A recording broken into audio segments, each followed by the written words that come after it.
अस्सलाम वालेकुम व्यूअर्स, आप सब कैसे हैं? उम्मीद है आप सब खैरियत से होंगे। आज मैं आपको ओपन शर्ट की स्टिचिंग बताऊंगी कि किस तरह से इसको स्टिच करते हैं, पैपिंग बीच में कैसे लगाते हैं और शेरवानी गले के साथ। और ये बेल भी लगी हुई है कि ये बेल किस तरह से लगती है इसमें, तो ये आज जो है ना मैं आपको सिखाऊंगी। और पैपिंग किस तरह से ये लगानी है बारीक वाली। और ये मैंने कट इसका 11 इंच का जो ये छोड़ा हुआ है ये भी आपको बताऊँगी कि किस तरह से ये कट छोड़ते हैं इसमें।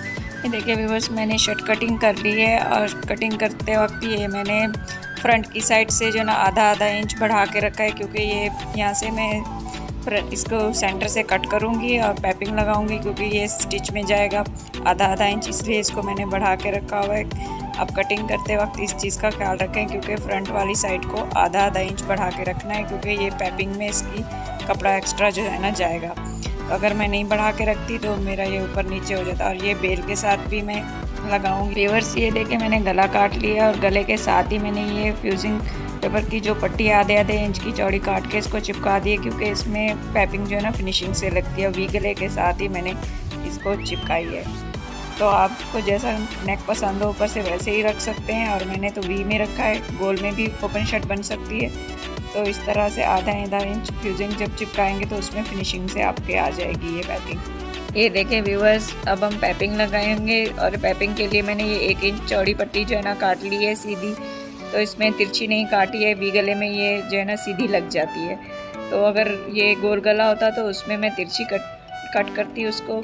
अब ये इसमें सीधी लगाऊंगी तो इसमें आराम से जो है ना ये लग जाती है, ना कोई झोल आता है ना कुछ। तो ये जितना मुझे पैपिंग का जो है ना चाहिए बारीक पैपिंग में लगाऊंगी, ज़्यादा मोटी नहीं करूँगी। तो हल्का सा फ्यूजिंग पे ही सिलाई जो है ना लगाऊंगी। आपको अगर ज़्यादा मोटी चाहिए तो आप ज़्यादा फ्यूजिंग ले सकते हैं सिलाई में। तो इस तरह से आप पूरे में स्टिच कर दें।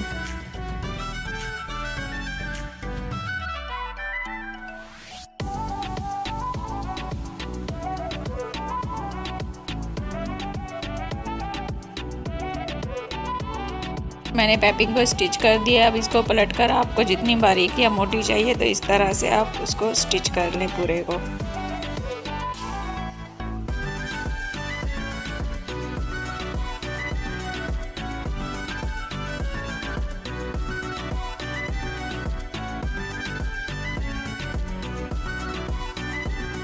ये देखिए व्यूअर्स, मैंने दोनों तरफ से ये पैपिंग लगा दी है। अब इस तरह से बीच में 1 इंच की मैंने वो फोल्ड कर दी है। ये पट्टी इस तरह से आप प्रेस करके फोल्ड कर लें।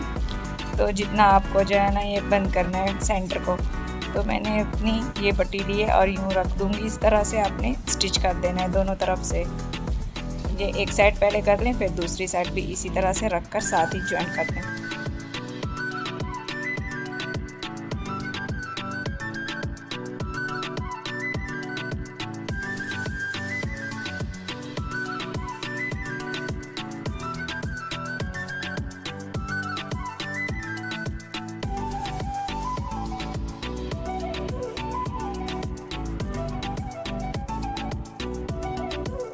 ये देखिए व्यूअर्स, मैंने दोनों साइड से ये पैपिंग बारीक निकाल कर इसको सेंटर से जो है ना बंद कर दिया है पट्टी लगाकर। और ये जो एक्स्ट्रा कपड़ा है ना, ये आप चाहे तो तुरपाई कर सकते हैं, या फिर अगर बेल नहीं लगा रहे तो उसको तुरपाई या सिलाई कर सकते हैं, क्योंकि ये फ्यूजिंग नीचे से नज़र नहीं आए हमारी। तो इस तरह से मैं बेल लगाऊंगी इसके ऊपर, तो उसी के साथ ही ये स्टिच हो जाएगी मेरी ये जो पट्टी है। तो जितना मुझे ये चौक नीचे से खोलना था मैंने उतना 12 इंच पे ये चौक रखा है। तो इस तरह से 12 इंच पे ही होता है, आप 12 इंच पे रख सकते हैं, या आपको ज़्यादा चाहिए तो आप ज़्यादा रख सकते हैं। ये देखिए व्यूअर्स, मैंने इसको जो है ना बेल लगा दी है इस तरह से।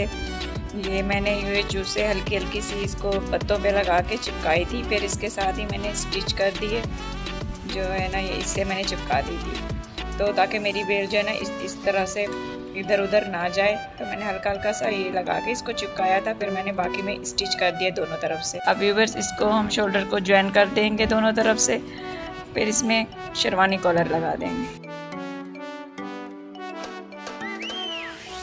इस तरह से। व्यूअर्स, मैंने ये देखे कॉलर काट लिया है। ये जो है ना जितने इंच का मुझे चाहिए था, तो मुझे 12 इंच का चाहिए, मैंने 12 इंच का काट के अब इसको हम प्रेस कर देंगे।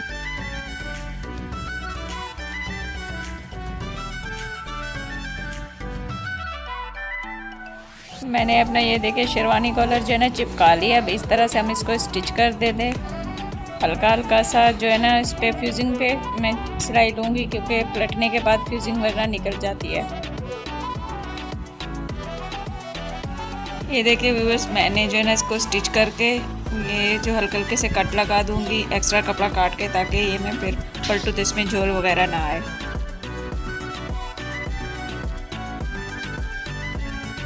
हम शर्ट के साथ इसको ज्वाइन कर देंगे।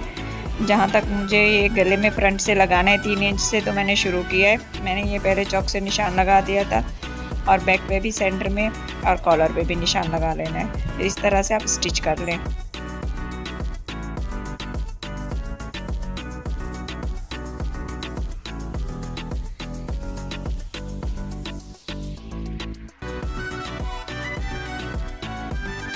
देखिए व्यूवर्स, इस तरह से मैंने गले में देखिए कॉलर लगा दी है, क्योंकि कॉलर ये मैंने फ्रंट के और बैक में जो है ना नीचे रख कर लगाया है। ऊपर से जो सिलाई जाती है वो वाला नहीं लगाया, क्योंकि पैपिंग वरना छुप जाती है इसमें। तो ये कितना सफाई से इसमें लगा हुआ है, पैपिंग भी नज़र आ रही है। अगर आपको मेरी वीडियो अच्छी लगी है तो लाइक और शेयर ज़रूर कीजिएगा। अगर कुछ समझ में नहीं आया तो आप कमेंट्स में मुझसे पूछ सकते हैं।